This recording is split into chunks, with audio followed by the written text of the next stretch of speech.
Edwin Channel.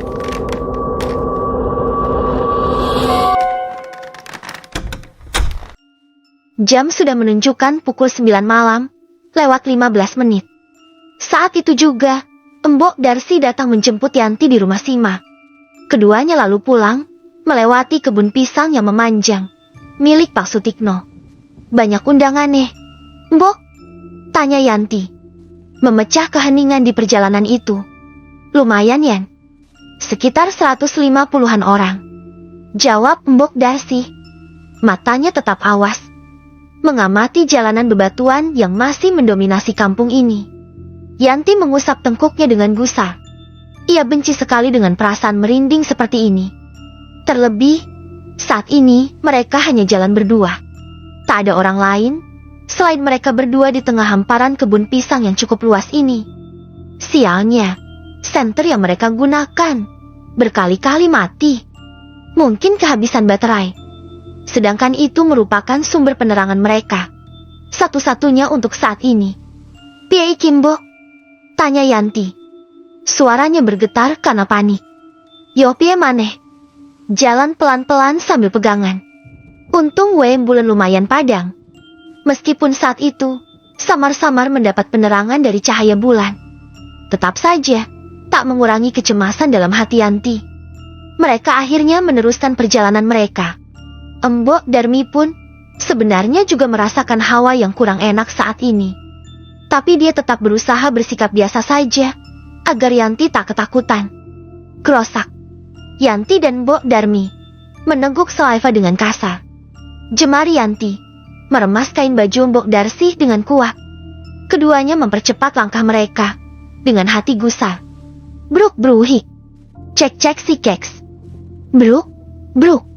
Suara-suara aneh itu terus mengikuti langkah kaki Mbok Darsi dan juga Yanti. Keduanya menggigil ketakutan. Dan sialnya, saat itu pula, kaki Mbok Darsi malah terkilir akibat kurang hati-hati dalam berjalan. Yanti semakin panik. Ia sama sekali tak berani untuk sekedar mengalihkan pandangan ke belakang maupun ke samping. Mbok, gak apa-apa? Tanya Yanti. Panik. Tak mungkin mereka berdua memaksakan diri untuk terus melangkah dalam kondisi seperti ini. Mulyo disek. Yan. Enggak Mbok. Aku pokoknya bareng sama Simbok. Kedua tangan Yanti terus bergerak memijat pergelangan kaki neneknya itu. Sesekali, Mbok Darmi meringis menahan rasa sakit akibat terkilir itu. Samar-samar, terdengar seperti suara derap langkah yang mendekati mereka. Seperti suara banyak kaki yang tengah berlari. Yanti sama sekali tak berani untuk sekedar mengecek kondisi sekitar. Mbok, krungu? Tanya Yanti. Raut wajahnya sudah sangat pias akibat ketakutan. Krungu? Wis diam aja, ujar Mbok Darsi. Dalam hati, Mbok Darsi mengumpat kesal. Karena di saat-saat genting begini, kakinya malah terkilir. Hei, jangan duduk di situ. Minggir, ayo minggir cepat. Tiba-tiba, seorang pria tua berada di samping Yanti. Yanti dan Mbok Darsi sampai terkejut dengan suara pria itu. Mbah Rohim, pekik Yanti lirih. Pria tua itu segera menghalau Yanti dan membantu Mbok Darsi untuk berpindah kembali ke semak-semak. Kenapa Mbah? Tanya Yanti yang heran dengan sikap Mbah Rohim. Dalam batin, Yanti menelisik dan curiga bahwa yang di hadapannya itu bukan manusia. Menengok disik.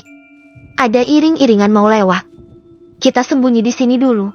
Jangan sampai bersuara kalau nggak mau ketahuan sama mereka, ujar Mbah Rohim. Tangan pria tua itu juga nampak bergetar, seperti menahan ketakutan. Akhirnya mereka bertiga diam, tenggelam dalam kecemasan dan ketakutan yang mendera malam itu. Tak berselang lama, terdengar kembali suara derap langkah tadi. Yanti memeluk Mbok Darmi dengan erat, menahan suara, bahkan refleks ikut menahan nafasnya juga. Wolio, wolio, wolio. Pati wasteko.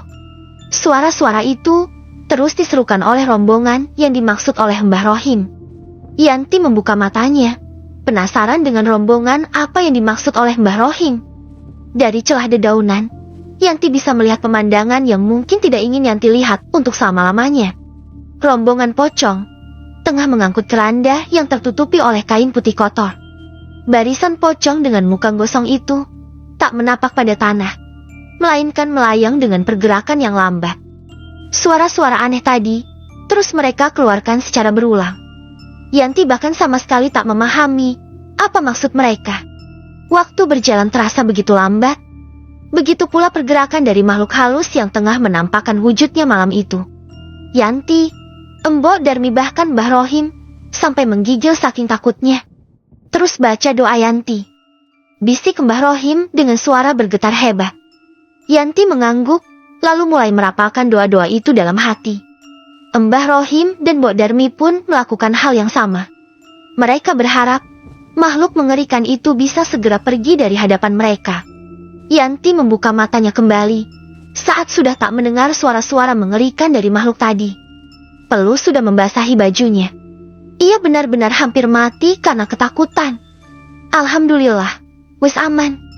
Mbah Rohim meregangkan tubuhnya dengan perasaan lega. Begitu pula dengan Mbok Darmi. Sebenarnya ada apa Mbah? Tanya Yanti pada Mbah Rohim. Sosok sesepuh yang alhamdulillahnya masih diberi kesehatan hingga saat ini. Mbah Rohim tak bergeming. Ia menatap Yanti. Besok datanglah ke rumahku. Yanti, gak ilo kalau cerita sekarang. Ayo aku antar pulang. Sebelum malam semakin larut. Mbah Rohim langsung berdiri, lantas membantu Mbok Darmi untuk berjalan. Mereka bertiga kembali melangkah menapaki jalan bebatuan yang baru saja dilintasi oleh makhluk-makhluk mengerikan tadi. Beruntunglah mereka bisa tiba di rumah dalam keadaan selamat. Mbah Rohim langsung berpamitan untuk pulang. Sedangkan Yanti dan Mbok Darmi segera masuk ke rumah. Tak lupa, Yanti kembali mengecek seluruh pintu dan jendela. Barangkali ada yang belum terkunci. Setelah beres, ia kembali masuk ke kamar yang ia tempati bersama Mbok Darsi selama ini. Yanti kembali membaluri kaki neneknya dengan minyak yang sudah ia beri potongan ringo bengal. Tak lupa juga, ia membalurkan pada kakinya. Keyakinan mereka, bila habis bertemu atau mengalami kejadian di luar nalar, harus membalur kaki dengan minyak yang sudah diberi rendaman ringo bengal. Konon katanya, tumbuhan itu berkhasiat untuk menghalau adanya gangguan negatif dari makhluk tak kasat mata. Setelah itu, antara Yanti dan Mbok Darmi sama sekali tidak membahas kejadian AIDS yang barusan mereka alami. Yanti memilih merebahkan tubuh di samping neneknya. Beruntungnya, mereka bisa tidur meskipun baru saja mengalami hal mengerikan. Keesok harinya, karena saking penasaran dengan kejadian yang menimpanya semalam, Yanti memutuskan pergi ke rumah Mbah Rohim untuk menanyakan teror semalam. Di perjalanan, Yanti tak sengaja bertemu dengan kerumunan ibu-ibu yang tengah bergosip ria di dekat jembatan. Sepertinya, mereka hendak pergi ke pasar. Monggo Bu Ibu, sapa Yanti dengan ramah. Mereka semua membalas sapaan Yanti, tak kalah ramahnya. Mau kemana Yanti? Tanya Bu Sunarmi. Mau ke rumah Mbah Rohim, Bu. Oh walah. Yowis hati-hati, ujar Bu Sunarmi yang dibalas anggukan oleh Yanti. Samar-samar, Yanti mendengar percakapan mereka yang membahas tentang Pak Sutikno. Pak Sutikno tiba-tiba sakit parah dalam kurun waktu hanya semalam. Katanya, beliau sakit setelah semalam tak sengaja bertemu dengan rombongan pocong lewat. Ha, pocong lewat? Berarti yang semalam itu. Gumam Yanti. Ia langsung buru-buru pergi untuk menjumpai Mbah Rohim.